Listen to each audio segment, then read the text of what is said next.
Privilege in the Lord's name. మీ అందరికీ ప్రభునామంలో వందనాలు. మరలా ఈ కెనాన్ సిటీ గురించి డిస్కషన్లో సెకండ్ వీక్, అంటే మధ్యలో ఒక వీక్ మనం మిస్ అయ్యాం. బట్ ఈ వీక్ మీట్ అవ్వడానికి ప్రభు కృప చూపారు. ప్రభుకు స్తోత్రం. ఈ సమయంలో మనందరం కలిసి మన రెగ్యులర్ స్టడీని మనం కంటిన్యూ చేద్దాం. ప్రభు ఇచ్చిన ఈ మంచి అవకాశాన్ని బట్టి ప్రభుని స్తుతిస్తున్నాను. సో లాస్ట్ వీక్ కొన్ని క్వశ్చన్స్ తోటి మనం ఎండ్ చేసాము. అండ్ చాలా మంచి విషయాలని సెషన్ అయిపోయిన తర్వాత మన ప్రియమైన సహోదరులు సహోదరీలు చక్కని ప్రశ్నలతోటి సెషన్లో ఉన్నటువంటి అనేకమైన విషయాలను రైజ్ చేయడము, అవి చాలా ఉపయోగకరమైన విషయాలుగా ఉన్నవి. వాటిని బట్టి ప్రభుకు స్తోత్రం. అలాంటి మంచి చక్కని పార్టిసిపేషన్ బట్టి, ఎంకరేజ్మెంట్ బట్టి మీ అందరిని అనుగ్రహించినందుకు ప్రభుకు స్తోత్రాలు చెల్లిస్తున్నాను. ఈ సమయంలో మనందరం కలిసి బిబ్లికల్ చైన్ అనే టాపిక్ గురించి, అంటే బిబ్లికల్ చైన్ తోటే మనం స్టార్ట్ చేసాము కెనాన్ సిటీ గురించి. సో దేవుడు మొదటిగా ప్రత్యక్షపరుచుకున్నాడు. దేవుడు కనుక తన గురించి తెలియజెప్పుకుంటే ఏ మనిషి కూడా దేవుని గురించిన జ్ఞానాన్ని ఏమాత్రం కలిగి ఉండలేడు అనే విషయం మనకు తెలుసు. రెవల్యూషన్, అపోకలిప్స్ అంటే ఏంటంటే దేవుడు తెలియజెప్పకపోతే మనుషులకి దేవుని గురించి ఏం తెలిసి ఉండేది కాదు. సో దేవుడు తన గురించి ప్రత్యక్షపరుచుకున్నాడు. ఎలాగా? General revolution, specific revolution. సాధారణ ప్రత్యక్షత, విశిష్ట ప్రత్యక్షత. సాధారణ ప్రత్యక్షతలో ఈ సృష్టి ఉంది, దేవుడిస్తున్న వనరులు ఉన్నాయి, దేవుడిచ్చిన మనస్సాక్షి ఉంది. కానీ విశిష్ట ప్రత్యక్షతలో మనం చదువుతున్నప్పుడు యేసు క్రీస్తు ప్రభు ద్వారా the ultimate revolution of God, దేవుని యొక్క అత్యున్నతమైన ప్రత్యక్షత ఎవరి ద్వారా తెలియజెప్పబడుతుందంటే యేసుక్రీస్తు ద్వారా. అందుకని అంటాడు దేవత్వం యొక్క సర్వసంపూర్ణత యేసుక్రీస్తునందు అంటాడు. దేవత్వం యొక్క సర్వసంపూర్ణత అనే మాట మనం చదువుతున్నప్పుడు దేవుని గురించినటువంటి తెలియవలసినటువంటి విశిష్టమైన విషయాలు పూర్తిగా యేసుక్రీస్తునందు వెల్లడి చేయబడ్డాం. ఆ తర్వాత స్క్రిప్చర్స్, లేఖనాల ద్వారా ఆయన విశిష్టమైన రీతిలో వెల్లడి చేసుకున్నాడు. సరే, ఈ వెల్లడి చేసుకున్నటువంటి విషయాల్ని ఇప్పుడు అంటే దేవుడు తన గురించిన విషయాలు వెల్లడి చేశాడు. ఇప్పుడు వాటిని లిఖించాలి, లేకపోతే రాయాలి. దానికోసం ఏం చేశాడంటే మనుషులకి ఇష్టం వచ్చింది, ఆ మనుషులకు స్టోరీ చెప్పేసి రాసుకోమని చెప్పలేదు. మనుషుల్ని పరిశుద్ధాత్మ యొక్క పర్యవేక్షణలో, under the superintendent of Holy Spirit, పరిశుద్ధాత్మని యొక్క ఆధ్వర్యంలో ఉంచి మానవునికి ఇవ్వవలసినటువంటి ఆ స్వేచ్ఛనిస్తూనే పరిశుద్ధాత్మని యొక్క ఆధ్వర్యంలో ఆయన మనం చదువుతున్నప్పుడు థియోన్యూస్టోసన్, God breathed out his life into the scriptures. ఆయన తన జీవమును లేఖనాల్లో ఊదాడు. ప్రతి అక్షరం, పొల్లు, పదం మూల భాషను గురించి నేను మాట్లాడుతున్నాను ప్రియులరా. మూల భాషను గురించి నేను మాట్లాడుతూ ఉన్నాను. Inspiration belongs to the original manuscripts అనే విషయాన్ని గుర్తుపెట్టుకుందాం. ట్రాన్స్లేటెడ్ వన్ కానీ మరి ఇక వేటికి కూడా సంబంధించింది కాదని, it belongs to the original scriptures only, original manuscripts. మూలంగా ప్రథమంగా రాయబడినటువంటి ప్రతులకు సంబంధించినదే ఇన్స్పిరేషన్, దైవ ప్రేరణ అని మనం చూస్తున్నాం. సో దేవుడు తన గురించిన విషయాలను వెల్లడి చేశాడు. తర్వాత ఆత్మదేవుని పర్యవేక్షణలో లేఖనాలు రాపించాడు. ఇప్పుడు ఏం చేశారంటే ఆ ఇన్స్పిరేషన్ని గుర్తించారు, నిర్ణయించలేదు, డిసైడ్ చేయలేదు, కానీ గుర్తించారు. రికగ్నిషన్ లేకపోతే రికగ్నైజ్డ్ అనే మాట చూస్తాం. ఆ గుర్తించిన తర్వాత ఏం చేశారంటే కెనోనైజేషన్, ప్రామాణిక గ్రంథాల కూర్పు. మనకెందుకు 66 గ్రంథాలే ఉన్నాయి అనే విషయాన్ని మనం ధ్యానిస్తూ వచ్చాం. గత వారం బిఫోర్ ఆ ముందు వారం మనం ఏం చేశామంటే 39 గ్రంథాలు పాత నిబంధనలో మనకున్నటువంటి ప్రొటెస్టెంట్గా మనం ఉన్నటువంటి ఈ 39 గ్రంథాలు ఎందుకు ప్రామాణికం, యేసుక్రీస్తు ప్రభువారి భావన ఏమిటి, ఆయన యొక్క ఉద్దేశం ఏమిటి, ఈ కెనానిసిటీ పైన, పాత నిబంధన కెనానిసిటీ పైన ఆయన పదాలని, ఆయన మాటలను బట్టి మనము 39 బుక్స్ కింద మనం తీసుకున్నాం. సో ఇప్పుడు న్యూ టెస్టిమెంట్ కెనానిసిటీకి మనం ప్రయాణం చేస్తూ ఉన్నాం. సో కొత్త నిబంధన కెనానిసిటీని మనం ఆలోచన చేద్దాం. చూడండి, ఓల్డ్ టెస్టిమెంట్ కెనానిసిటీలో Hebrew Bible, Roman Catholic, Greek Orthodox, Protestant. So ఈ హీబ్రూ బైబిల్లో మనం చూస్తూ ఉన్నప్పుడు హీబ్రూ స్ట్రక్చర్, ఈ 39 గ్రంథాలు మనం చూస్తున్నప్పుడు వాళ్ళకి 22 బుక్స్ కింద ఒరిజినల్గా ప్రాథమికంగా మొదట్లో 22 బుక్స్ కింద ఉండేవి. చివరి పుస్తకం ఏదంటే సెకండ్ క్రానికల్స్, 2వ దినవృత్తాంతాలు. మనకేంటి మలకై. సో ఈ స్టార్టింగ్ బుక్ ఏంటంటే మొదటి పుస్తకం జెనెసిస్, ఆదికాండం. హేబేలు గురించిన ప్రస్తావనతో ఉంటుంది. దినవృత్తాంతాలు రెండవ గ్రంథం, లేకపోతే రెండవ దినవృత్తాంతాల గ్రంథం మనం చూస్తా ఉన్నప్పుడు జకర్యాను గురించినటువంటి సంగతులతోటి ముగుస్తుంది. సో యేసుక్రీస్తు ప్రభువారి మాటలను ఆధారం చేసుకొని మనం కెనానిసిటీని డిఫైన్ చేస్తే ఎలా ఉంటుందంటే, లూకాసు వార్త 11వ అధ్యాయం 51వ వచనం నేను చదువుతున్నాను. జాగ్రత్తగా గమనించండి. లూకాసు వార్త 11వ అధ్యాయం 51వ వచనం. కాబట్టి లోకం పుట్టినది మొదలుకొని, అనగా హేబేలు రక్తం మొదలుకొని బలిపీఠమునకును మందిరమునకును మధ్యను నశించిన జకర్యా రక్తము వరకు చిందింపబడిన ప్రవక్తలందరి రక్తము నిమిత్తము ఈ తరము వారు విచారింపబడుదురు. నిశ్చయముగా ఈ తరం వారు ఆ రక్తము నిమిత్తం విచారింపబడుదురని మీతో చెప్పుచున్నాను. మన ప్రభు అయిన యేసుక్రీస్తు వారు ఆయన మాటని మనం ప్రామాణికంగా తీసుకుంటే ఆయన ఏమని వేటిని లేఖనాలుగా పరిగణిస్తూ ఉన్నారు పాత నిబంధనలు అంటే, హేబేలు మొదలుకొని జకర్యా. హేబేలు ఎక్కడున్నాడు? ఆదికాండంలో ఉన్నాడు. జకర్యా క్రానికల్స్, సెకండ్ క్రానికల్స్ చివరిలో మనం చదువుతూ ఉంటాం. ఈ మధ్యలో ఈ మలాకి ఇవన్నీ కూడా మొదటిగా లా, తర్వాత ప్రొఫెట్స్, తర్వాత రైటింగ్స్. హీబ్రూ బైబిల్ 3 భాగాలుగా మనం చూస్తుంటాం. లా ధర్మశాస్త్రం, తర్వాత ప్రొఫెట్స్ ప్రవక్తలు, ఆ తర్వాత మనం చదువుతున్నప్పుడు రైటింగ్స్. వీటిని రైటింగ్స్ అంటారు. ప్రాఫిట్స్ తర్వాత సామ్స్, ప్రొవర్బ్స్ వీటన్నిటిని కలిపి రచనలు అని పిలుస్తారు. మనలాగా లా, తర్వాత హిస్టారికల్ బుక్స్, ఆ తర్వాత prophets, minor prophets, major prophets, minor prophets ఇలా లేదు కానీ వారు ఒక సింపుల్ ఆర్డర్లో పెట్టుకున్నారు. సో మనం ఆలోచించేద్దాం. మనం అర్థం చేసుకుంటా ఉన్నప్పుడు హీబ్రూ బైబిల్లో, లేకపోతే ప్రభువైన యేసుక్రీస్తు వారి ఉద్దేశంలో ఓల్డ్ టెస్ట్మెంట్ కెనానిసిటీని మనం చూస్తా ఉన్నప్పుడు ఎందుకు మనం 39 గ్రంథాలు మాత్రమే కెనానిసిటీలో అంగీకరించాం, లేకపోతే మనకి ఎందుకు 39 గ్రంథాలు ఉన్నాయి పాత నిబంధనలు అంటే, మన ప్రభువారి మాటను ఆధారం చేసుకొని మనము ఈ మాటల్ని, ఈ గ్రంథాలను అంగీకరించాం. అంతేకాదు అనేకమైన సంగతుల్ని మనం గత తరగతిలో మనం ధ్యానం చేశాం. మట్టుకు ఒక విశిష్టమైనటువంటి పాయింట్, ఒక బేస్, ఏ బేస్గా మనము ఆలోచన చేస్తా ఉన్నాం అనేది నేను కోట్ చేశాను. తర్వాత కేనన్ లేదా క్యానన్ అనే విషయాల్ని మనం చూస్తూ వచ్చాం. సో నేను ఒకసారి గత తరగతిని సమరైజ్ చేసి ముందుకెళ్తా ఉంటాను. గత తరగతిని మిస్ అయిన వాళ్ళు జస్ట్ అటెన్షన్ పే చేయండి, ఈజీగా అర్థమవుతుంది. మనం ఇంగ్లీష్లో చదువుతున్నప్పుడు క్యానన్ అంటారు, గ్రీకులో కనోన్ అని అంటారు, హీబ్రూలో గానే లేదా ఖానే, GANEH గానే లేదా ఖానే QANEH అని పిలుస్తారు. ఈ 3 పదాలు, లేకపోతే ఈ పదాలన్నిటికి అర్థం ఏంటంటే కొలబద్ద లేదా కొలమానం.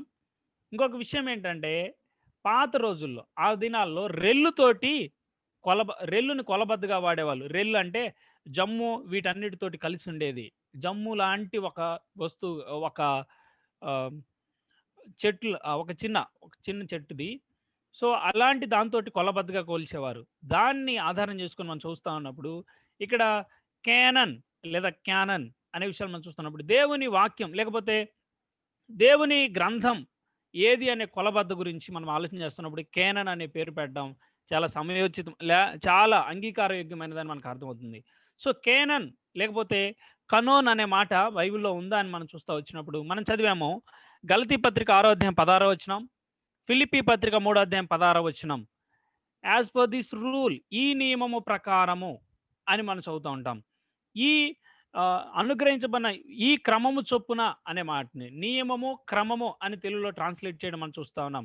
సో ఈ నియమము చొప్పున, ఈ క్రమము చొప్పున అనే మాటల్ని మనం చదువుతూ వస్తా ఉన్నాం. సో తర్వాత కేనన్ గురించి మనం లేఖనాలు ప్రామాణికం అంటే అర్థం ఏంటంటే, లేఖనాలు ఒక నియమంగా, ఒక రూల్గా, లేదా ఒక కొలమానంగా, లేదా దేవుని ప్రజల బ్రతుకుకి సంబంధించి దేవుడు తన ప్రజలకి తన గురించి వెల్లడి చేసిన యొక్క విషయాలు ప్రామాణికంగా భావించడాన్ని గురించి వాడిన పదాన్ని లేఖనాలు ప్రామాణికం. వేటికి? క్రైస్తవ జీవితానికి, లేదా దేవుడు గురించి, దేవుడు తన గురించి, తన ప్రజలను గురించి, తన ఉద్దేశాలను గురించి వెల్లడి చేసిన గ్రంథాలను గురించి మాట్లాడటం మనం చూస్తూ ఉంటాం. సో తర్వాత ఇక్కడ మనం చూస్తూ ఉన్నప్పుడు లేఖనాల ప్రామాణికత్వము అంటే ఏంటి? కెనానిసిటీ ఆఫ్ స్క్రిప్చర్స్ అంటే ఏంటంటే, బైబిల్లో ఉండాల్సిన పుస్తకాల జాబితా గురించి మాట్లాడుతుంది అని మనకు అర్థమవుతుంది. వెయిట్ ఎ మినిట్, ఒక్క నిమిషం ఆగండి. 2-fold మీనింగ్ ఉంది ఇక్కడ. 2 విషయాలు ఉన్నాయి ఇక్కడ. ఏంటంటే, ఒకటి కేనన్ అనగానే మనకేం అర్థమవుతుంటుందంటే బైబిల్‌లో ఉండాల్సిన పుస్తకాల జాబితా అనేది ఒక విషయం. List of books that met criteria, certain tests or rules. కొన్ని ప్రామాణికమైనటువంటి సంగతులను బట్టి వీటిని మనం రికగ్నైజ్ చేసాం. పుస్తకాల జాబితా మనం రికగ్నైజ్ చేసాం. ఇంకొకటి విషయం, ఇంకొక మీనింగ్ ఏంటంటే, collection of canonical books becomes our rule of life. క్రైస్తవ జీవిత నియమానికి, క్రైస్తవ జీవితంలో ఉండాల్సిన రూల్స్ గురించి మాట్లాడేది కెనానిసిటీ అన్నమాట. నీవు నేను క్రైస్తవునిగా, లేదా యేసుక్రీస్తు ప్రభు రక్తధారలందు కడుగబడి దేవుని పిల్లలమైన మన జీవితాల్లో మనం ఎలా బ్రతకాలి అనే ఒక రూల్ బుక్ లాంటిది, ఒక రూల్ బుక్ లాంటిది అని మనకు అర్థమవుతా ఉంది. సో కెనానిసిటీ అనేది పుస్తకాల జాబితాకి, అలాగే క్రైస్తవ జీవితానికి రెండిటికి సంబంధించింది అని మనకు అర్థమవుతుంది. సో ఈ విషయాన్ని నేను జస్ట్ ఒకసారి చెప్తాను. ఇంతకీ కెనానిసిటీని ఎవరు నిర్ణయించారు? కెనానిసిటీని ఎవరు నిర్ణయించారు అంటే, సంఘం నిర్ణయించలేదు, వ్యక్తులు నిర్ణయించలేదు. మరి ఎవరు నిర్ణయించారు? అసలు సంఘం యొక్క రోల్ ఏంటి ఇందులో? సంఘం యొక్క పాత్ర ఏంటంటే, the church is the discoverer of and not the determiner of the canon. It is the children and not the mother of canon. It is the minister and not the magistrate of the canon. It is the recognizer and not the regulator of the canon. It is the witness and not the judge of the canon. It is the servant and not the master of the canon. బాగా మనకు అర్థమవుతూ వస్తుంది ఏంటంటే, ఇది నిర్ణయించలేదు.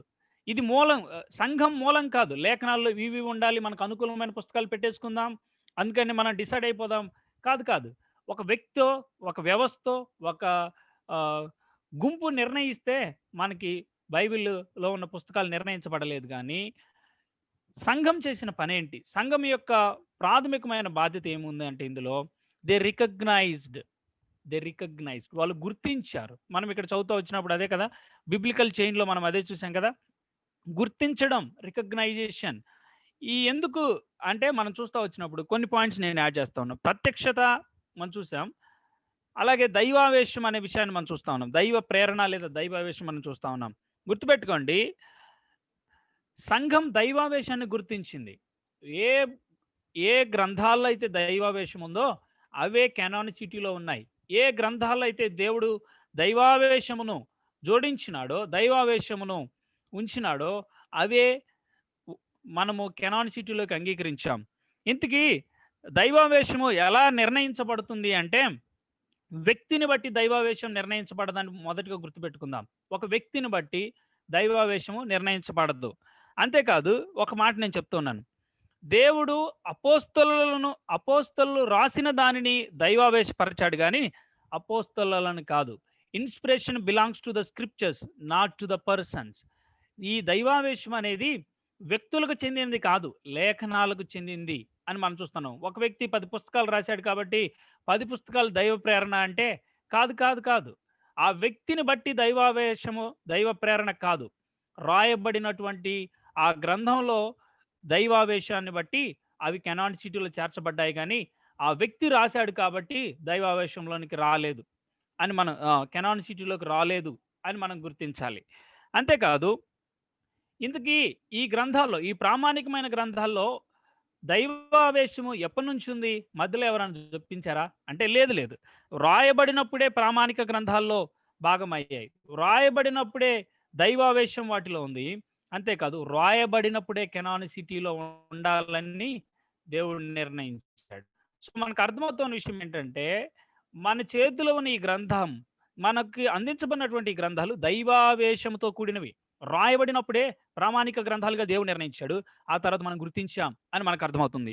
So old testament కెనానిసిటీని గురించి మనం చూసాం. Old testament కెనానిసిటీ గురించి మనం చూస్తూ వచ్చినప్పుడు, divine authorship, human authorship, genuineness of the book, authenticity of the book, reception of the book. Test అన్నమాట. మనం టెస్ట్ పెడుతున్నాం అంతే. ఈ టెస్ట్ రికగ్నైజ్ చేయడానికి, అవి దైవ ప్రేరితమా లేకపోతే దైవావేశం ఉందా లేదా అని రికగ్నైజ్ చేయడానికే అనే విషయాన్ని గుర్తుపెట్టుకుందాం. సో దేవుని యొక్క, పరలోకపు దేవుని యొక్క, ఆయన యొక్క అంటే పరలోకపు దేవుని గురించినటువంటి సంగతులు, ఆయన యొక్క ఆథర్షిప్ను మనం చూస్తూ ఉంటాం. అంటే ఇన్స్పిరేషన్ ఐడెంటిఫై చేస్తాం.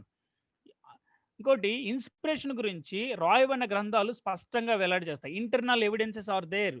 Regarding inspiration in every book that was accepted into the canonicity అనే విషయాన్ని గుర్తుపెట్టుకుందాం. తర్వాత హ్యూమన్ ఆథర్షిప్, నిజంగా ఈ గ్రంథకర్త లేకపోతే ఈ వ్యక్తి అది నాలో ఉన్నాడా, ఇతనే రాశాడా, వాస్తవమేనా, ఇతని అనుచరులు లేకపోతే ఇతని సంబంధించిన వారు ఎవరైనా ఇతని ఆధ్వర్యంలో రాశారా, లేకపోతే ఈ ప్రవక్త రాశాడా, ఇలాంటి ప్రశ్నలు మనం చూస్తాం. జెన్యున్నెస్ ఆఫ్ ద బుక్, ఇందులో ఉన్నవన్నీ వాస్తవమేనా, ఆనాటి పరిస్థితులు ఇలా ఉన్నాయా, ఇవన్నీ కూడా మనం చూస్తాం. తర్వాత అథెంటిసిటీ ఆఫ్ ద బుక్, అధికారికమైనదేనా, ఇది దైవ సంబంధంగా మనుషుల జీవితాలను లేకపోతే దేవుడు అధికారికంగా ఈ పుస్తకం ద్వారా మాట్లాడుతూ ఉన్నాడా అనే విషయం మనం చూస్తూ ఉంటాం. తర్వాత రిసెప్షన్ ఆఫ్ ద బుక్, ఆనాటి ప్రజలు ఇది దైవ గ్రంథంగా అంగీకరించి వారి జీవితాల్లో ఈ విషయాన్ని అన్వయించుకొని బ్రతికినారా, లేకపోతే దీన్ని ఎలా రిసీవ్ చేసుకున్నారు, దైవ గ్రంథంగా ఆనాటి ఉన్నటువంటి భక్తులు వాళ్ళు రికగ్నైజ్ చేశారా లేదనే విషయాన్ని మనం చూస్తాం అనమాట. This is the old testament canonicity test. ఇప్పుడు మనము న్యూ టెస్ట్మెంట్ కెనానిసిటీ టెస్ట్కి వచ్చినాము. సో జాగ్రత్తగా ఆలోచన చేయండి. New testament canonicity test. So ఇందులో రెండు విషయాలు మనం చూడబోతున్నాం. ఒకటి ఏంటంటే ద టెస్ట్, కొత్త నిబంధన ప్రామాణిక గ్రంథాలు. మీరు ఇక్కడ మనం ఇక్కడ చూస్తూ వచ్చినప్పుడు గమనించండి, హీబ్రూ న్యూ టెస్ట్మెంట్ అయినా, లేకపోతే యూదా క్రైస్తవులు అంగీకరించిన న్యూ టెస్ట్మెంట్ అయినా, రోమన్ కేథోలిక్ అయినా, గ్రీక్ ఆర్థోడాక్స్ అయినా, ప్రొటెస్టెంట్స్ అయినా, అందరికీ కొత్త నిబంధనలు 27 బుక్సే ఉంటాయి. ఓల్డ్ టెస్ట్మెంట్లో వ్యారీ అవుతూ ఉన్నాయి. ఎందుకనే రీజన్స్ మనం చూసాము. అలాగే దాని అపోక్రిఫా కొన్ని బుక్స్ ఉన్నాయి, అవి నెక్స్ట్ ఫర్దర్ క్లాసెస్లో కమింగ్ 2-3 క్లాసెస్లో మనం డీల్ చేయబోతా ఉన్నాం. సరే, అన్నిట్లో కూడా క్రైస్తవ శాఖ లేకపోతే క్రైస్తవ శాఖ అని పేరు పెట్టుకున్న ఎవరైనా సరే, ప్రాథమికంగా దేవుని లేఖన సత్యానికి లోబడేవారు ఎవరైనా సరే, వారు 27 గ్రంథాలని కొత్త నిబంధన క్యానాన్గా అంగీకరించిన వారే. సో ఇందులో ఎటువంటి డిస్ప్యూట్స్ లేవు. సో దాన్ని మనం టెస్ట్ చేస్తూ ఉన్నాం, the test concerning the new testament canonicity. And మన చేతుల్లోనికి న్యూ టెస్ట్మెంట్ కెనానిసిటీ ఎప్పుడు ఎలా వచ్చింది అనే విషయాలను మనం చూడబోతున్నాం. ఆనాడున్న వ్యక్తులు ఈ కెనానిసిటీని ఎలా రిసీవ్ చేసుకున్నారు, దీని సంగతి ఏమిటి అనే విషయాన్ని మనం చూడబోతున్నాం. సో న్యూ టెస్ట్మెంట్ కెనానిసిటీ టెస్ట్స్లో మొదటిగా మనం చదువుతున్నప్పుడు test of authenticity, authored or sanctioned by an apostle or prophet. అంటే ఈ వ్యక్తి యొక్క అంటే అథారిటీ గురించి మనం చూడబోతున్నాం. ఎవరు రాశారు అంటే ఈ విషయాన్ని బాగా గమనించండి. మనం ఇక్కడ చదువుతున్నప్పుడు హ్యూమన్ ఆథర్షిప్, ఓల్డ్ టెస్ట్మెంట్ కెనానిసిటీలు ఎలా చూసామంటే మనము అది ఓల్డ్ టెస్ట్మెంట్ కెనానిసిటీలు అంగీకరించబడాలి అంటే అక్కడ ఉన్నటువంటి ప్రాఫెట్ కానీ, ప్రవక్త కానీ, దైవజనుడు కానీ, లేకపోతే ఆ ప్రవక్త దగ్గర ఎవరైనా కూర్చొని రాసిన వాళ్ళు కానీ, వీళ్ళు ఇలాంటి అనుచరులు రాస్తే ఇవి మనము ప్రాథమికంగా ఇందులోకి అంగీకరించాం. ఓల్డ్ టెస్ట్మెంట్ కెనానిసిటీలో మనం చూస్తున్నప్పుడు హ్యూమన్ ఆథర్షిప్లో. ఇక్కడ test of authenticity in new testament, కొత్త నిబంధన ప్రామాణిక గ్రంథాల్లో అథెంటిటీ లేకపోతే అథారిసిటీని గురించి మనం చదువుతున్నప్పుడు ఏంటంటే, having the authority of an apostles behind the books that were accepted into the canon. This means that the book either had to be written by an apostle or backed by one, so that either way there was apostolic authority behind the book. అపోస్తలుడు కానీ, అపోస్తలుగా ఉన్నటువంటి వారికి అనుచరులు కానీ, వీరు లేకపోతే ప్రవక్త కానీ వీరు రాసుండాలి అని మనము ఒక ప్రాథమికమైన అథారిటీ గురించినటువంటి టెస్ట్లో మనం మెన్షన్ చేస్తూ ఉన్నాం. As we mention in the old testament, దైవజనుడు కానీ, ప్రవక్త కానీ, వారు సంపాదకత్వం లేకపోతే వారు చెప్తూ ఉంటే రాసిన వాళ్ళు కానీ ఉంటే ఆ అథారిటీని లేకపోతే మనము అంగీకరిస్తూ ఉన్నాం. ఇక్కడ కూడా మనం ఆలోచన చేస్తూ ఉన్నప్పుడు, ఫర్ ఎగ్జాంపుల్ నేను చెప్పాలనుకుంటున్నాను ఏంటంటే, మార్క్ అపోస్తలుడా అంటే మార్క్ అపోస్తలుడు అని మనకు స్పష్టంగా రాయబడలేదు, కానీ మార్క్ అపోస్తలుడు అని రాయబడలేదు, కానీ మార్క్ అపోస్తలుడైన పేతురు యొక్క అనుచరుడు. అందుకని దాంట్లో మనము ఆ అథారిటీని మనము అంగీకరిస్తా ఉన్నాం. తర్వాత లూకా, అన్యుడైనటువంటి లూకా అపోస్తలుడా అంటే మన దగ్గర సమాధానం లేదు, కాదు అని మనకు తెలుసు. అయితే అతను పౌలు యొక్క ముఖ్య అనుచరుడు అనే విషయం మనకు తెలుసు. అపోస్తలుడైన పౌలు యొక్క ముఖ్య అనుచరుడు. సో, మనం ఆలోచన చేస్తున్నప్పుడు కొత్త నిబంధన యొక్క అథారిటీని, కొత్త నిబంధన యొక్క రచనా కర్తృత్వాన్ని మనం చూస్తా ఉన్నప్పుడు, రచయితల యొక్క విషయాన్ని మనం చూస్తా ఉన్నప్పుడు, అపోస్తలులైన గాని, ప్రవక్తలై ఉన్నా గాని, లేకపోతే వారి అనుచరులు సమీపమైన వ్యక్తులై ఉన్న వారి ద్వారానే మనం చూస్తా ఉన్నాం. ఇంకోటి ఆ రోజుల్లో బాగా జరిగే విషయం ఏంటంటే, చాలామంది, చాలామంది ఆహ్, చాలా ఫేక్ లెటర్స్ రాసేవాళ్ళు. అక్కడున్నటువంటి యూదా సమాజంలో అనేక మంది జనాంగాన్ని క్రైస్తవ జనాంగం మధ్య దుర్బోధలు తీసుకురావడం, ఈ విధమైనటువంటి దారుణమైన విషయాలు చేయడమే కాకుండా, చాలా ఫేక్ లెటర్స్ రాసేవాళ్ళు. వాళ్ళ పేరు మీద, ఈళ్ళ పేరు మీద. అయితే ఆనాడున్నటువంటి వ్యక్తులు ప్రాథమికంగా ఎవరి అథారిటీని కన్సిడర్ చేసేవాళ్ళంటే, అపోస్తలుడు గాని, ప్రవక్త గాని, వారి అనుచరులు గాని. సో, వాళ్ళని కన్సల్ట్ అయ్యి దీన్ని నిర్ధారించుకునేవాళ్ళు. ఆ తర్వాత ద టెస్ట్ ఆఫ్ యూనిక్‌నెస్. ఈ యూనిక్‌నెస్ విషయంలో మనం చూస్తా ఉన్నప్పుడు, ఈ యొక్క ప్రత్యేకత విషయంలో మనం చదువుతా ఉన్నప్పుడు, to show internal evidence of its uniqueness as an evidence of its inspiration. దీని లోపల అంతర్గతమైన రుజువులు, అంతర్గతంగా రుజువులు, ఇది ఇన్‌స్పైర్డ్, ఇది దైవావేశము కలిగిన గ్రంథం. ఇవి ఈ లేఖన భాగాలు లేకపోతే ఈ రాయబడినటువంటి ఈ గ్రంథం దైవావేశం కలిగిందని అంతర్గతమైన రుజువుల్ని మనం చూస్తా ఉంటాం. మనం చదువుతూ వచ్చినప్పుడు కమింగ్ నెక్స్ట్ అక్నాలెడ్జ్‌మెంట్‌లో మనం చదవబోతున్నాం. కొలస్సీ 4:16, అలాగే తెస్సలోనికీయులకు రాసిన మొదటి పత్రిక 5వ అధ్యాయం 27వ వచనం. ఈ ఈ లేఖన భాగాలు మనం చదవబోతా ఉన్నాం.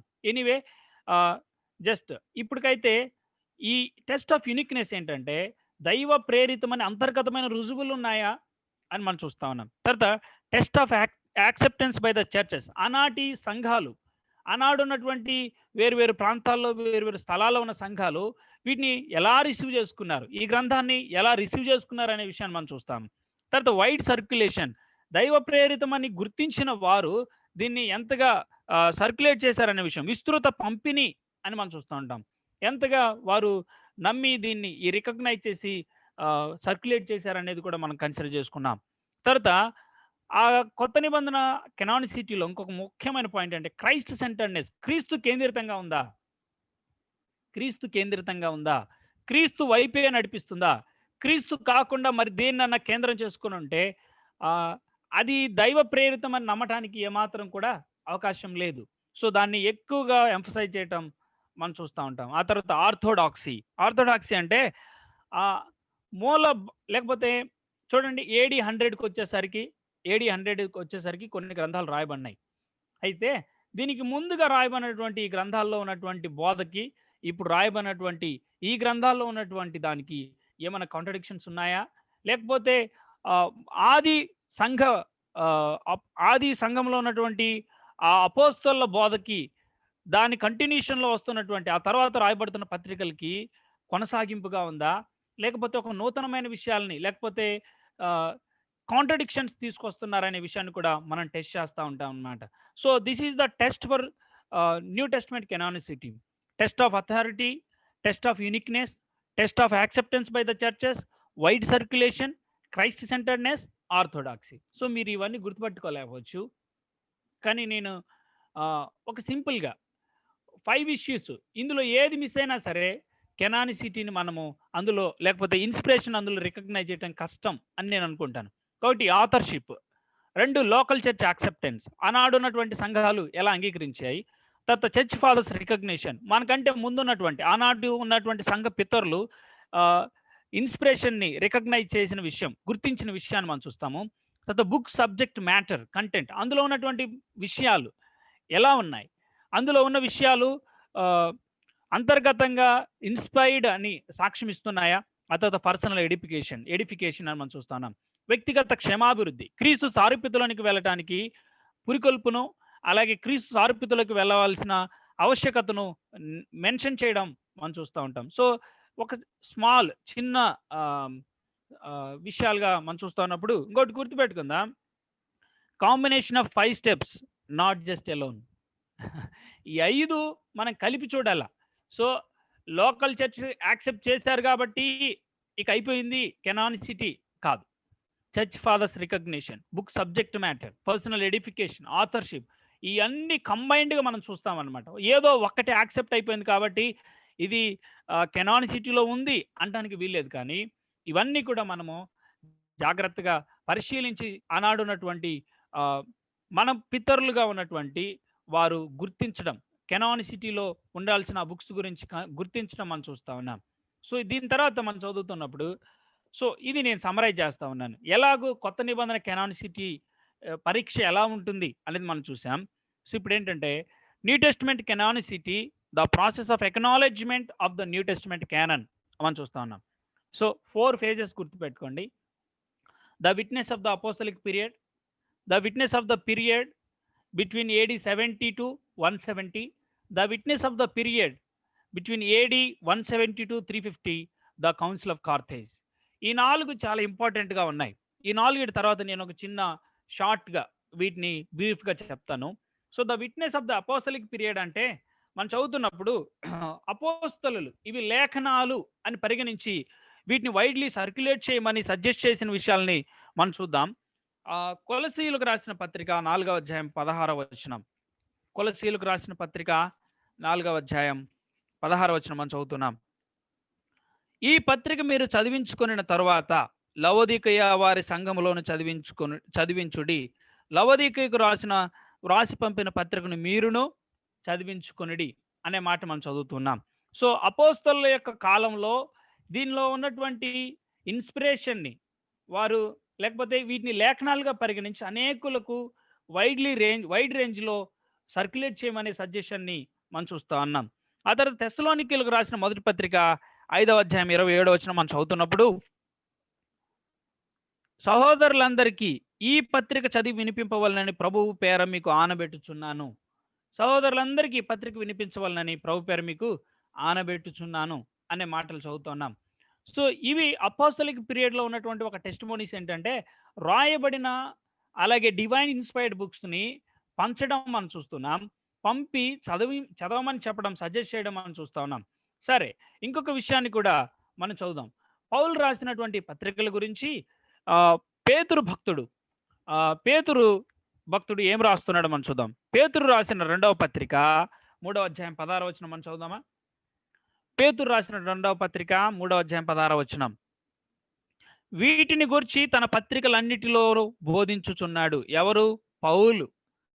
పౌలు.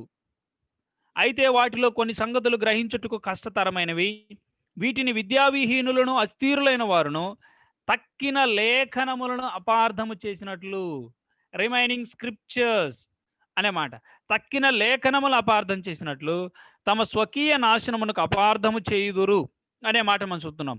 పౌలు రాసిన పత్రికల్ని లేఖనాలుతో సమానంగా చూడటం మనం చూస్తున్నప్పుడు పేతురు డివైన్ ఇన్స్పిరేషన్ని ఐడెంటిఫై చేసిన విషయం మనం చూస్తున్నాం. ఆ యొక్క దైవావేశాన్ని పేతురు గుర్తించినట్లు మనం చూస్తున్నాం. అరౌండ్ 13 లెటర్స్, 13 పత్రికలు పౌలు ఆథర్షిప్ని నొక్కి వక్కానిస్తూ ఉన్నాయి. అలాగే మిగిలినవి కూడా మనం చూస్తున్నప్పుడు అపోస్తలులు కానీ అపోస్తల అనుచరులు కానీ రాసినటువంటి పుస్తకాలని మనం చూస్తున్నాం.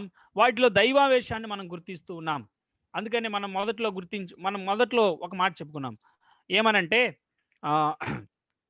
దేవుడు అపోస్తలులు రాసిన దానిని దైవావేశపరిచాడు కానీ అపోస్తలులను కాదు. సో అపోస్తలులు రాసినవి అన్నీ కాకుండా దేవుడు దైవావేశపరిచిన వాటిని మనకు అందించాడు. అవి నాటికి నేటికి ఎనటికి కూడా అవి ఏమాత్రం కూడా తప్పిపోకుండా, లేకపోతే పొల్లు కానీ అక్షరము కానీ ఏమాత్రం కూడా తప్పిపోకుండా దేవుడు మనకు అందించిన విషయాన్ని తర్వాత ఆయన రాపించి తర్వాత ట్రాన్స్లేట్ చేపిస్తూ వచ్చిన విషయాన్ని మనం చూస్తూ ఉన్నాం. ఇంకొక విషయాన్ని మనం గమనిద్దాం. చూడండి, లేఖనము అనే మాట మనం చదువుతున్నప్పుడు తెస్సలోనికీయులకు రాసిన మొదటి పత్రిక 5వ అధ్యాయం 18వ వచనం. తెస్సలోనికీయులకు రాసిన మొదటి పత్రిక 5వ అధ్యాయం 18వ వచనం. ప్రతి విషయమందును కృతజ్ఞతాస్తుతులు చెల్లించుడి, ఇలాగు చేయుట యేసు క్రీస్తునందు ఐ థింక్ నేను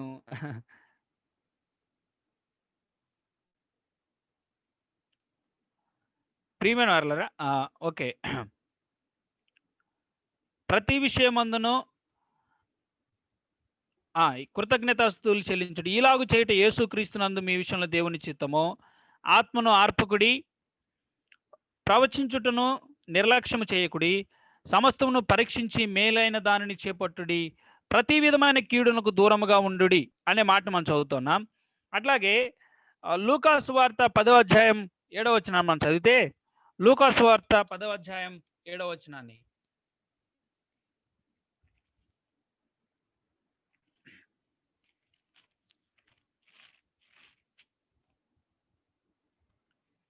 వారు మీకిచ్చు పదార్థములను తినుచు త్రాగుచు ఆ ఇంటిలోనే ఇండుడి, పనివాడు తన జీతమునకు పాత్రుడు, ఇంటింటికి తిరగవద్దు అనే మాట మనం చూస్తాను. క్షమించండి, నేను మిస్కోట్ చేశాను తెస్సలోనికైలు అని. కానీ మనం కొరింథీ పత్రికలో చదువుతా ఉన్నప్పుడు దున్నుచున్న ఎద్దు మూతికి చిక్కము పెట్టకుడి అనే మాటలు మనం చదువుతూ ఉంటాం. కళ్ళము తొక్కుచున్న ఎద్దు మూతికి చిక్కము పెట్టకుడి అనే మాటలు నేను కోట్ చేస్తా ఉన్నాను. 1 minute.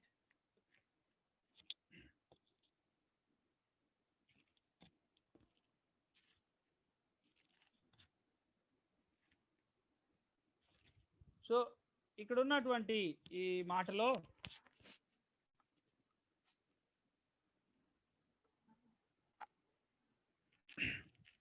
అలాగే ఇక్కడున్న ఈ మాటని నేను కోట్ చేసేలోపు ద్వితీయోపదేశకాండం 25వ అధ్యాయం 4వ వచనాన్ని ఒకసారి చూస్తారా? ద్వితీయోపదేశకాండం 25వ అధ్యాయం 4వ వచనం. I think I misquoted it, sorry for that. నేను కరెక్ట్ రిఫరెన్స్ మీకు ఇస్తాను. ద్వితీయోపదేశకాండం 25వ అధ్యాయం 4వ వచనంలో మనం చదువుతున్నప్పుడు నూర్చెడి ఎద్దు మూతికి చిక్కము వేయకూడదు అనే మాటని మనం చూస్తా ఉన్నాం. అట్లాగే పౌలు భక్తుడు మాట్లాడుతూ అదే మాటని కొరింథీయులకు రాసిన పత్రికలో ప్రస్తావించడాన్ని మనం చూస్తాం. నేను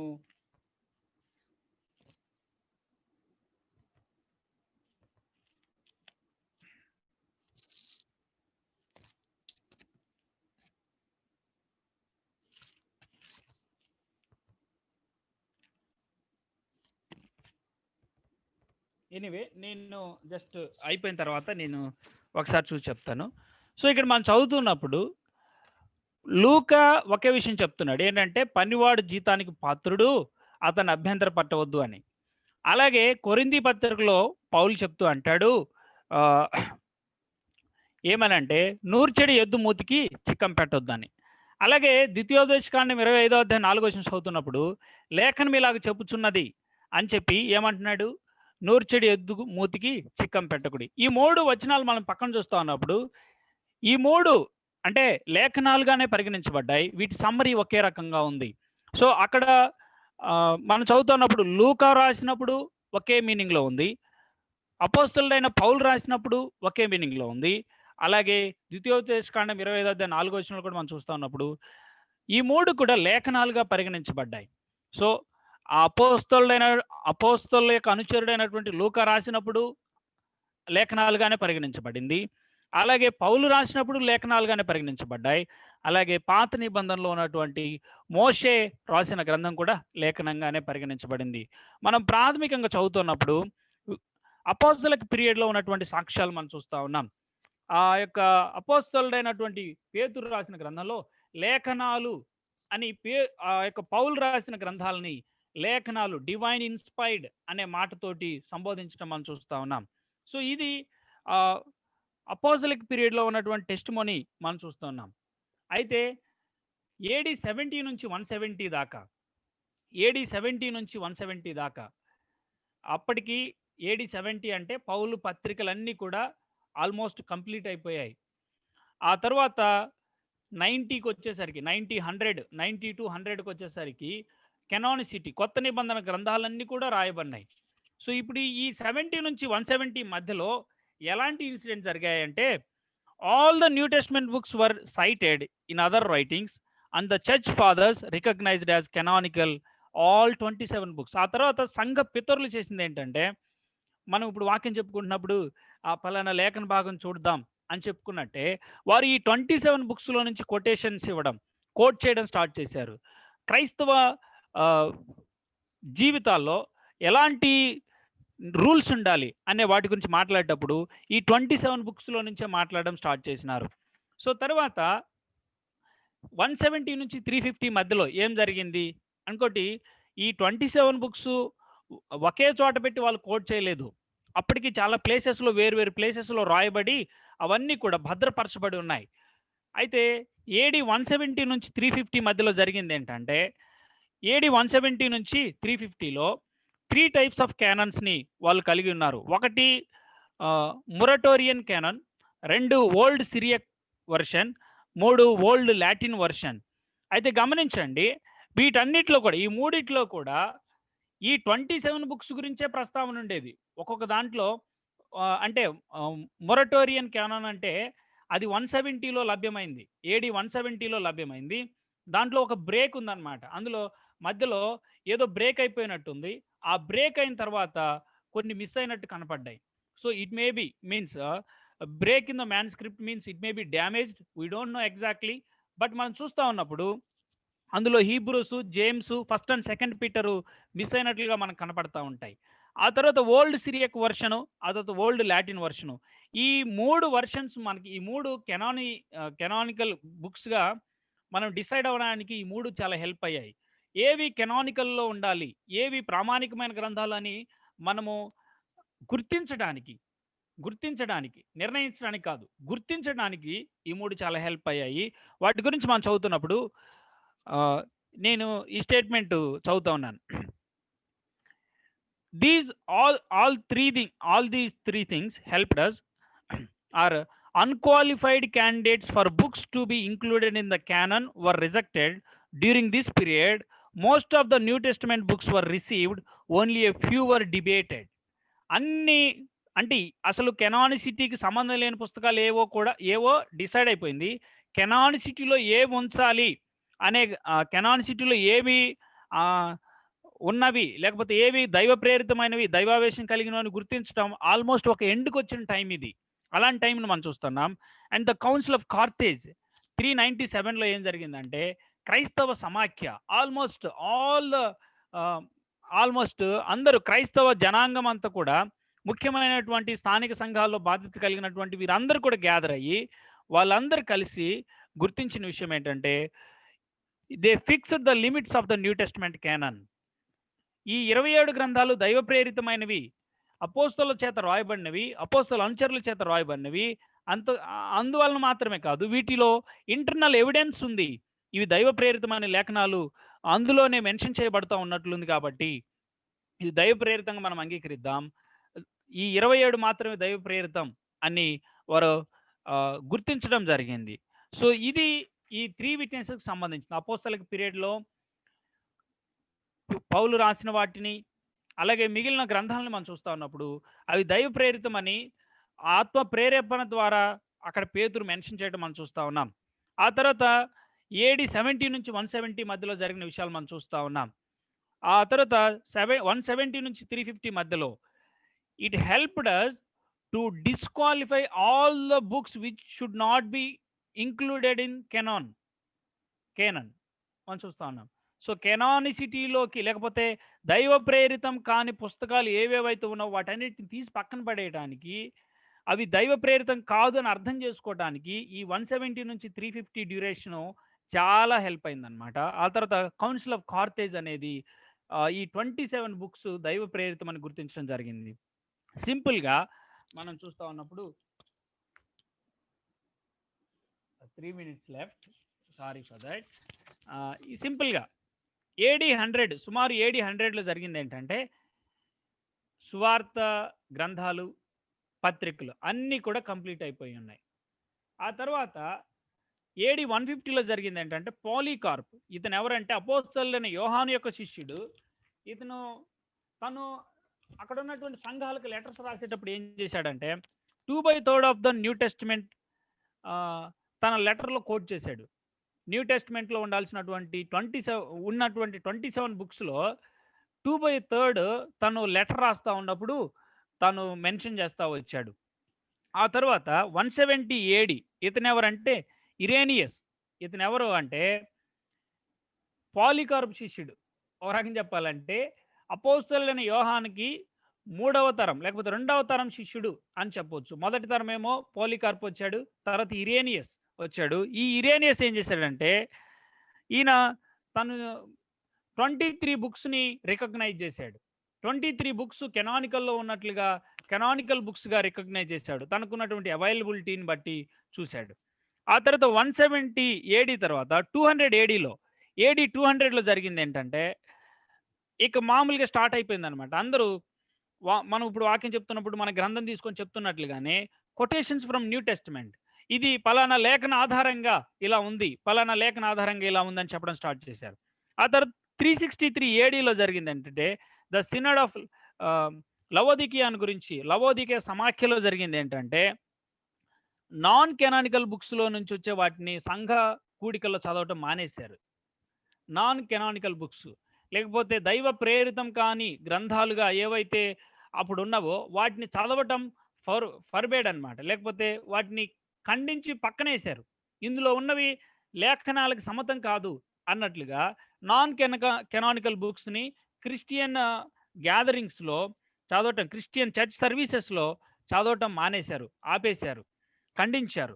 ఆ తర్వాత 367 ఏడీలో క్రీస్తు శకం 367లో జరిగింది ఏంటంటే, అథనేషియస్ ఆఫ్ అలెగ్జాండ్రియాకు చెందిన అథనేషియస్ ఏం చేశాడంటే 27 బుక్స్ దైవ ప్రేరితమైనవి, దైవావేశం వాటిలో ఉందని తాను పబ్లిక్గా అతను డిక్లేర్ చేసుకోవడం, అతను వాటిలో ఉన్నటువంటి అంతర్గతమైన రుజువుల్ని బయటికి చూపించడం స్టార్ట్ చేశాడు. ఆ తర్వాత 393 ఏడీలో క్రీస్తు శకం 393లో జరిగింది ఏంటంటే, కౌన్సిల్ ఆఫ్ హిప్పో, ఈ హిప్పో సమాఖ్య గుర్తించింది ఇవి ఈ 27 గ్రంథాలు దైవ ప్రేరితమైనవి అని. మళ్ళీ రీఅఫర్మేషన్, మళ్ళీ తిరిగి ఇంకొక సమాఖ్య, కార్తేజ్ సమాఖ్య 397 ఏడీలో క్రీస్తు శకం 397లో మరలా ఒక సమాఖ్య జరిగింది. క్రైస్తవ పితరులు లేకపోతే మన ఆదిమ సంఘ పితరులందరూ కూర్చొని వారి సమాఖ్యలో దీన్ని కార్తేజ్ సమాఖ్య అంటారు. అందులో మరలా రీఅఫర్మేషన్ లేకపోతే మరలా ఒకసారి మరలా దైవావేశాన్ని మరలా గుర్తించే విషయంలో మరలా టెస్ట్ కండక్ట్ చేయడం ఇలా జరిగింది. ఫైనల్గా 419 ఏడీ క్షమించండి, క్రీస్తు శకం 419లో కౌన్సిల్ ఆఫ్ కార్తేజ్ ఇది రీఅఫర్మ్ చేసింది. మరలా రీఅఫర్మేషన్, మరలా ఒకసారి మరలా టెస్ట్ చేసుకొని ఈసారి 27 బుక్స్ కెనానికల్ బుక్స్గా డిక్లేర్ చేయడం మనం చూస్తూ ఉన్నాం. సో మనకు ఆలోచన చేస్తూ ఉన్నప్పుడు న్యూ టెస్ట్మెంట్ కెనానిసిటీ మన చేతిలోకి ఈ 27 గ్రంథాలే ఎందుకు అంటే, ఈ 27 గ్రంథాల్లో మనము దైవావేశాన్ని చూడగలుగుతున్నాం. మనం కనుక ఈ టెస్ట్ కనుక కండక్ట్ చేస్తే authorship, local church acceptance, church fathers recognition, book subject matter, personal edification అనేది కానీ లేకపోతే ఈ టెస్ట్ కండక్ట్ చేసినా సరే మనము రికగ్నిషన్ని మనం చూడగలం. సో ఇది ఇంతవరకు ఉన్నటువంటి కెనానిసిటీ గురించి మనం నేర్చుకుంటా ఉంది. ఒకసారి ఆలోచన చేయండి. ఈ క్లాస్ ఎండింగ్కి వచ్చాం మనం. దైవావేశంతో కూడిన లేఖనాలను, దైవావేశముతో కూడిన తన లేఖనాలను అందించడంలో ప్రభు విశ్వాస్యతను మనం చూస్తున్నాం. ఎన్ని హెరసీస్ వచ్చాయంటే ఈ గ్రంథాలు, ఈ 27 గ్రంథాలని మన చేతికి అందించే లోపు ఎన్ని దారుణమైన హెరసీస్ వచ్చాయో, అపోస్తలుడైన యోహాను బ్రతుకున్న సమయానికి ఎన్ని దుర్బోధలు వచ్చినాయో వాటన్నిటిని, వాటి ప్రభావం పడకుండా ప్రభు కాపాడాడు. ప్రభు కాపాడి మనకి తన లేఖన సత్యాన్ని అందించాడు. ఆ తర్వాత ఇంకొక అప్లికేషన్ మనం నేర్చుకుంటా ఉన్నాం. మన జీవిత నియమం ఏంటి? What is the rule of your life? What is the rule of our life అనే వాటిని మనం చూస్తున్నప్పుడు ఈ 66 గ్రంథాల్లో ఉన్న విషయాలు మన జీవితానికి రూల్స్ లాగున్నాయా? లేకపోతే లేఖనాలు మనం ఇష్టం వచ్చినట్టు చేసేసుకొని మన అనుభవాలకి అనుసరణీయంగా పెట్టుకొని మనము లేఖనాలని పక్కన పెట్టేసి మన అనుభవాల ఆధారంగా రూల్స్ ఫ్రేమ్ చేసుకుంటా ఉంటే ఈ రాత్రి ప్రభు మనతో మాట్లాడుతున్నాడు. ఇంకోటి, లేఖనాలను ధ్యానించే విషయంలో నిర్లక్ష్య ధోరణి విడిచిపెడదాం. దేవుడు దైవ ప్రేరితమైన తన గ్రంథాలను ఎంతో భద్రంగా, ఎంతో విశేషమైన రీతిలో భద్రపరిచి మనకు అందిస్తే మనం నిర్లక్ష్య ధోరణితోటి చదివితే దానివల్ల ఏమైనా ప్రయోజనం ఉందా? లేఖనాల్ని జాగ్రత్తగా ప్రభు యొక్క ఉద్దేశాన్ని ఎరుగునట్లుగా మనం చక్కగా ధ్యానం చేద్దాం. ఈ న్యూ టెస్ట్మెంట్ కెనానిసిటీలో ఉన్నటువంటి విషయాలు ఇవి. సో ఇంతవరకు మనం చూసాము. వీటన్నిటిని కూడా నేను ఈ రిసోర్సెస్ బేస్ చేసుకొని నా వ్యక్తిగత ధ్యానంలో వీటన్నిటిని రిఫర్ చేసిన తర్వాత నేను ఇప్పుడు దాకా ఇచ్చిన కంటెంట్ రాశాను. వధింపబడిన గొర్రెపిల్ల శక్తియు, ఐశ్వర్యమును, జ్ఞానమును, బలమును, ఘనతయు, మహిమయు, స్తోత్రమునకు పొందనర్హుడు. మన ప్రభు అయిన యేసుక్రీస్తు వారు సమస్తమైన ఘనత, మహిమ, ప్రభావాలు పొందనర్హుడు. Thank you one and all. ఈ అవకాశం ఇచ్చిన ప్రియ ప్రభుకి, ఈ ప్లాట్ఫామ్‌ని ఏర్పాటు చేసుకోవడానికి ప్రభు వాడుకున్న సాధనాలుగా ఉన్నటువంటి మన టీమ్ మెంబర్స్‌కి, అలాగే వేరు వేరు ప్రాంతాల నుంచి చేరి వచ్చిన ప్రియులందరికీ హృదయపూర్వకమైన వందనాలు. సో లాస్ట్ వీక్ క్వెషన్స్‌ని మనము జస్ట్ ఆఫ్టర్ ఇది అయిపోయిన తర్వాత మనం డీల్ చేద్దాం. Thank you one and all. అందరికి వందనాలన్న. వందనాలు.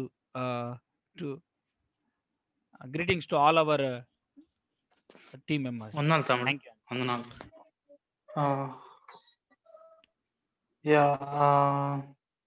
చివరగా మొన్న